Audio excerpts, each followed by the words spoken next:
Pilpres 2014, saya adalah memilih Pak Prabowo. Sejujurnya, saat itu saya masih diliputi keraguan akan keduanya. Saya bingung menentukan siapa yang cocok untuk memimpin Indonesia. Ketegasan Prabowo atau kemerakyatan Jokowi. Saya merasa apapun bisa dicitrakan. Well, kita tahu bagaimana media bisa membentuk opini dengan framing yang bermacam-macam. Apalagi capres pasti punya tim ses. Mereka pasti berusaha membuat citra yang baik supaya paslonnya sukses. Akhirnya, di Pilpres 2014, saya memilih Pak Prabowo karena merasa ketegasan beliau bukan pencitraan. Itu adalah karakter yang memang sudah melekat kepadanya bertahun-tahun. Dan menurut saya, pemimpin yang tegas adalah pemimpin yang diperlukan oleh negara ini. Pilpres 2014, Prabowo kalah. Jokowi menang. Tapi saya sebagai pemilih Prabowo tetap merasa menang. Kenapa? Saya menulis ini di Instagram. KPU sudah mengumumkan secara resmi. Jokowi JK, pasangan presiden dan wakil presiden baru buat Indonesia. Saya pemilih Prabowo, tapi saya tetap merasa menang. Menang karena sudah menggunakan hak pilih.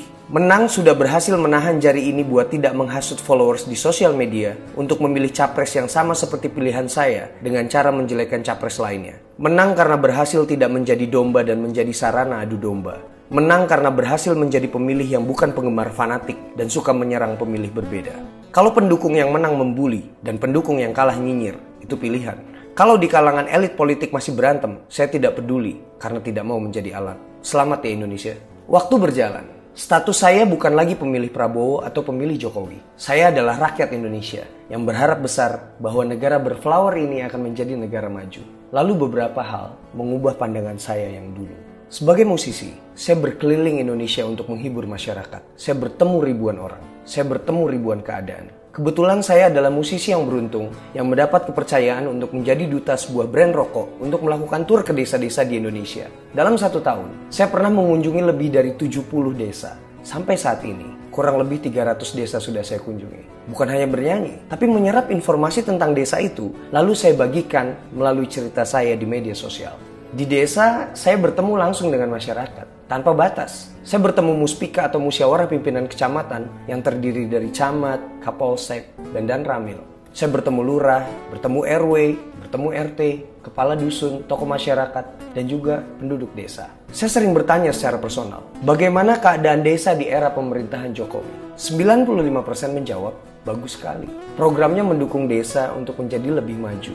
Mereka merasa diperhatikan. Desa adalah kenyataan, kota adalah pertumbuhan. Apa yang terjadi di desa menggambarkan wajah sebuah negara. Itu menurut saya. Pandangan saya tentang Pak Jokowi berubah. Ternyata beliau memang bekerja untuk membenahi negara ini. Saya mendengar langsung dari orang-orang yang dianggap sebagai kelas bawah. Bukan orang kota yang dianggap kelas menengah. Atau mereka yang ada di kelas mewah. Saya harus mengakui bahwa saya salah. Ternyata, citra memasyarakat yang ditonjolkan Jokowi saat kampanye bukan sesuatu yang dipaksakan. Itu kenyataan. Saya juga mengamati, selama masa pemerintahannya, Jokowi peduli pada perkembangan dunia digital dan kaum milenial. Banyak sekali kreator yang diundang ke istana untuk sharing. Ya, kalau 6 bulan belakangan ini sih mungkin aja untuk menarik simpati. Tapi yang saya amati, hal ini terjadi sejak awal kepemimpinannya dan saya melihat konsistensi. Satu hal lagi, orang-orang di sekeliling Jokowi. Saya melihat orang-orang muda, orang-orang kreatif, orang-orang pintar, orang-orang berintegritas. Saya melihat harapan bahwa negara ini akan tumbuh menjadi negara dengan banyak pemimpin muda yang memiliki visi dan misi hebat dengan ide-ide yang segar. Soal ketegasan yang tadinya saya ragukan, saya melihat sebuah video Pak Jokowi berkata bahwa sekarang beliau tidak lagi mau diam. Beliau akan lebih tegas lagi. Well, pasti akan ada kekurangan. Siapa yang gak memiliki kekurangan?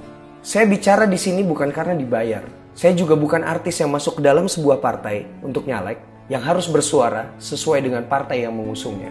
Saya tidak akan menjelekkan Pak Prabowo, karena sekali lagi, dalam Pilpres 2019, saya ingin menjadi pemilih yang menang. Menang dari godaan untuk saling menjelekkan. Menang dari godaan untuk menyebarkan berita-berita jelek tentang siapa yang tidak saya jagokan.